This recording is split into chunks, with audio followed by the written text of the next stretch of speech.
May I come in? Hi, ma'am, please.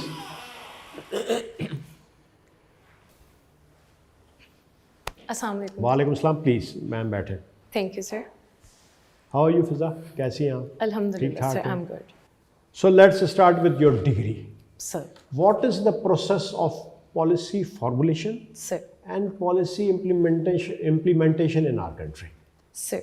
Sir, as far as Pakistan's circumstances are concerned, I must say that there are certain flaws both in the policy formulation process as well as in the implementation. Starting on with the policy formulation process, so it comprises of certain steps that should be taken in order to move towards implementation. For example, you need to identify the problem in the first place.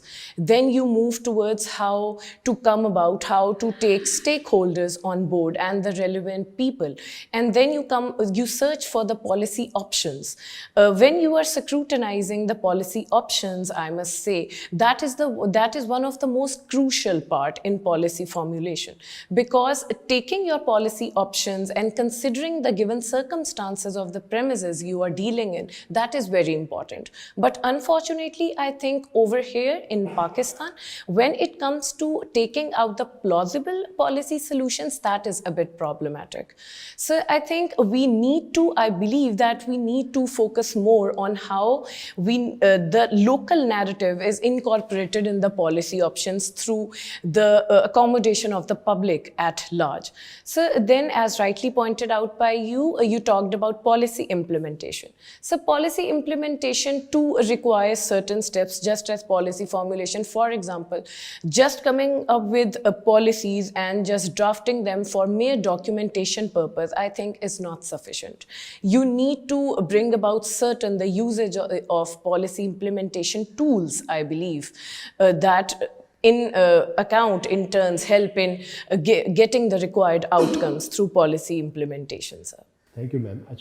Just a question which immediately springs to your mind. You don't have to think for it. Sir.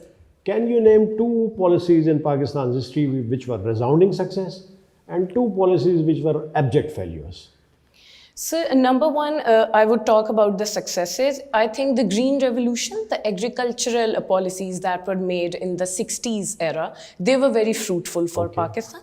So secondly, I think the policies we were drafting for dealing with climate change in the year 2018 or so, like for example, the billion tree tsunami, that was one of the policies, because when I was doing my research, I found certain interviewees who were backing the implementation of billion tree tsunami, as well as the COVID came on peak in the year 2020. You tell me the failures. So the failures, I believe, because we are still in a condition of economic distress, we are not making any planning further. We had a planning commission, we were coming up with 5-year plans, but now we are not coming with any. So that is one of the failure of preventing the planning commission. Which is actually lack of policy. Exactly. Lack of policy, so that's that a is challenge. exactly, sir. So apart from them, I believe climate change, as I know about a policy, National Climate Change Policy of the year 2022. It is there on the paper, but it is not being implemented. Again, that was the lack of the policy implementation. Again, कोई ऐसी policy बता दो बनी भी और implement भी और failure भी हुई. Sir, I believe for curbing smoke, the policy implemented was scrubberization. Scrubbers were being used on buildings, and in the initial years, I believe in the 2017 year and 18, it was helpful. But then on, when due to some vested interest of the self-interested industries, manufacturing units, I believe, the scrubbers were ruled out altogether, and again, they were adding to the smog and the climate degradation. Just one question about the policies. Sir. There was a policy for provision of roti to the Pakistani. Roti plants बने थे. Pakki pakai taza roti. Sir. What happened to that policy? Sir, I think I'm not sure about the policy, but I vividly heard about it. It was during Bhutto's period. And another scam was there in Sasti Roti. Sasti roti. वो तो इधर था Punjab. Recent, very recent, 6-7 साल which consumes 8 billion rupees. Sir. Of Punjab government. Without yielding any results whatsoever. आपने कर लिया sir? Please sir. Now question. Okay, beta, you are public policy master degree holder, expert. right? What is cognitive dissonance? So, cognitive dissonance is a concept that is very famously renowned in the field of psychology. So, it was put forward by Leon Festinger, who originated and came up with the idea of cognitive dissonance. So, cognitive dissonance basically means something, two requirements, I would say, or something that is not in equilibrium, two thoughts, I would say, that are competing for impression in a person's brain when you are in a certain situation, when you are tackling a certain circumstance. In order to overcome, rather, I would say, that situation of disequilibrium, a person tends to behave in an almost biased behavior. This phenomena is known as cognitive dissonance. What is the role of poverty in crime? So I think both go hand in hand with each other. So there is a reason to this, because let's take the example of Pakistan. So over here, the poverty rate is almost 40% according to the recent report of World Bank. So what happens is, when poverty keeps on rising, there are certain sectors of the society who are forced to behave in anomic behavior, I would say, in a behavior that is not conventional. They take the path of the concepts put forward by Emile Durkheim, and also they become a part of strain, I would say. So that is how crime affects the upbringing of the people who are unable to achieve the ends which they could if they had the right means to do so, sir. Recently, American courts sentenced Mr. Trump Sir. over the attempt on Capitol Hill. Sir. What is your take regarding 9th May in Pakistan? Sir, I believe... Is there any similarity? Sir, I believe when it comes to acting in an unorthodox manner or unconventional manner, there can be certain similarities in the two. But there is no denial to the fact that both the circumstances and the actions to the reactions were in different circumstances. For example, for the Capitol Hill thing, it was against the results that were tilted or that were obvious in the case of the President Joe Biden. But in the case of 9th May, sir, although there was violence, although there were certain things that were literally alarming for the integrity of our country, but they were done in opposition to something that was not considered right in the mindset of a certain political party. So I believe there were difference of circumstances, but yes, both these incidents carry a certain a certain stigma, for the country. What is SIFC and which are the countries having the stakes in SIFC?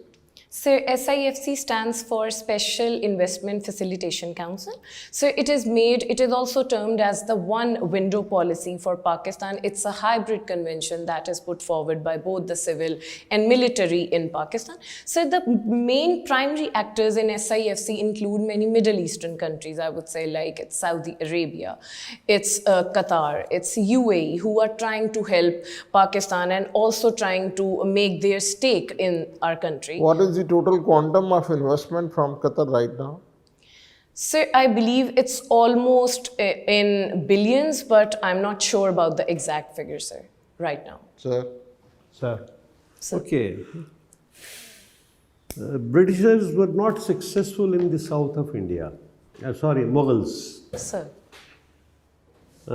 Because they failed to stop the influx and influence of Portuguese and English people there on their coasts. Sir. What was the reason behind it? So the reason behind this was that, as rightly pointed out by you, the Mughals were more occupied, I would say, in some other affairs. For example, they were going through certain clashes and the intra-Haram conflict, I would term it like this. Owing to this, and so I think the matter of priorities should be brought up here. They were the management of naval forces, the management of bringing up for being occupied or being in a condition to come up with the military capacities, that was not on the agenda of the Mughal rulers, I say. And specifically, sir, this was the case after the demise of the last capable Mughal empire, I would say, that was Aurangzeb Alamgir in the year 1707. They were not ready for any external attacks from the south, as rightly pointed by you, and the Portuguese were very expert in the naval and marine warfare, sir. So they were not putting their attention towards this agenda. That is the lack of interest. But their focus, why their focus remained towards north? Sir, I believe because they were better adapted to the conditions of the geographical area. I believe that is why, because also the southern, as I previously mentioned, they were not being able to comprehend the sort of attacks that were coming from the south. So in order to combat or try to occupy their stronghold, they were more tilted towards the north, because people over there were well adapted to that certain type of warfare, I believe. Okay. Sir. Who was Hazrat Salma? So Hazrat Salma is one of the Ummahatul Momineen, the wives of the Holy Prophet Sallallahu Alaihi Wasallam, and she has a really important significance in the Islamic history. So the foremost thing is she is the last wife, I believe, that was who was in turns alive during the event of the massacre of Karbala in the 61 AH. Okay. Yes, sir. Two wives of Prophet Sir. who contributed a lot towards Islam. Would you name them? Yes, sir. So number one would be Hazrat Hafsa bint Umar, the daughter of Hazrat Umar Razi Ta'ala Anhu. She was the first woman of Islam who was very well rehearsed in the Quranic teaching, and she was a Hafiz. And she also narrated a lot for the Ahadith later on as well. So the second wife is Hazrat Aisha Siddiqa, Razi Ta'ala Anha, the daughter of Hazrat Abu Bakr Siddiq. She is believed to have been vindicated by the Almighty himself. So she also holds a remarkable significance in the Islamic history, and she has also narrated a lot of Ahadith, and she also used to preach. In certain history books, especially Islamic history books, Sir.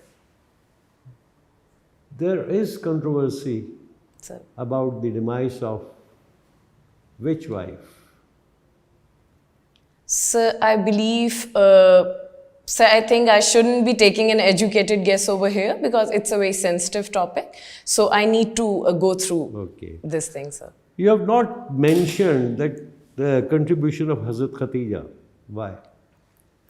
So I would have mentioned basically when you asked me, Hazrat Khadija was the one who popped up right in my mind. But the reason was that she had more contributions overall, generalized as well, not just for the path of Islam, rather it was also in the benefit of the people before Islam as well. Like she was helping the poor because she was a trader, she was a businesswoman. So she was helping overall. I tried to stick to the wives of the Holy Prophet who were very much well rehearsed and were helping Islam through their contributions. We will not go into this controversy. Sir. Okay. Why the partition of Bengal was annulled? So this is because the Hindus, they were in majority and they did not want the partition of Bengal to work. So in 1911, basically, they were running a Swadeshi movement. They were boycotting all the stuff that was being made at that time, and they were boycotting the Britishers' stuff, and they wanted to force the Britishers to take that partition proclamation back. So it was annulled in 1911 because a lot of violence was being done. So it had to be taken back. आजकल के दौर के Sir. उलमा Sir. में से आप किन किन आलमों को जानती? Sir, Regardless of sects and other things, famous उलमा जिनको लोग कोट भी करते हैं, उनके बारे में बात भी करते हैं, ठीक है? Sir, जो जदीद thoughts के लोग हैं. Sir, I know about Maulana Tariq Jameel, a very famous name, I must say. So before the demise of Hussain Rizvi, people were ardent supporters of Hussain Rizvi as well, and now his party is being backed up by his son. So people used to quote him as well. So one another name that is recently popping in my mind is Muhammad Ali Mirza, who belongs from Jihlim. He also comes up with unorthodox thoughts, I must say, and tries to convince people in a direction people want to know. So these Our are few teacher in names. the academy was Javed Javed Javed Ghamdi. Ghamdi. What is your take? Have you heard him? Ghamdi? So I have surely heard about him, but I don't know about the teaching, so I cannot say ठीक. much. Just a question which was just circulating in my mind. Normally, when we talk about the Mughal history, we talk about the kings, the emperors, the princes, but there is a hidden chapter behind it also, which is about the princesses and the queens of the Mughal Empire. Sir. Not much is talked about them. There was a book written recently, maybe 5 years ago, Daughters of Sun. पता नहीं आपने देखी है या नहीं? इरा मकोटे की है. She is an Indian writer, young girl. Sir. And she has highlighted the role of the queens and the princesses behind the throne. Sir. So, are you aware of some very prominent names as far as the Mughal ladies are concerned, both princes and queens? Sir, I am. Sir, I would like to start with Ruqayya Sultan, who was the first wife of Jalaluddin Muhammad Akbar. So she was very influential in the harem. Rather, it is popularly said that till Jalaluddin Muhammad Akbar had not married Jodha Begum, one of the beloved wives, she used to pull the strings of the king. Rather, she was the one who was running all the politics of the harem and briefly as well. बताएं क्योंकि तो there are so many. Sir, So I would be sir just then name I would like to mention Mehrunisa, popularly Obviously, known as Noor Noor Jahan. Jahan. She and her brother Asif Jah, they were very popularly influential. influential. So then I would like to mention the other wife of Shah Jahan as well, Taj Mahal. The story, her name is Arjuman Bano, Mumtaz popularly known as Mumtaz Mahal. She was also very influential, sir. ये आपने सारे queens के नाम बताए. Sir. But probably in the history, Sir. one of the most important name is Jahan Ara. Have you heard about her? Sir, I have heard about her. Sure, Because sir. she was not the queen. Sure, sir. She was not the queen, but she became Badshah Begum. Sure, sir. Badshah Begum was a status which was bigger than the queen and used to be the matriarch of the darbar. Sir. So anything about Jahan Ara? So prominent contributions, I think I need to read upon them. Okay. Thank you very much. Thank Good you. luck. Good luck. Allah Hafiz, sir.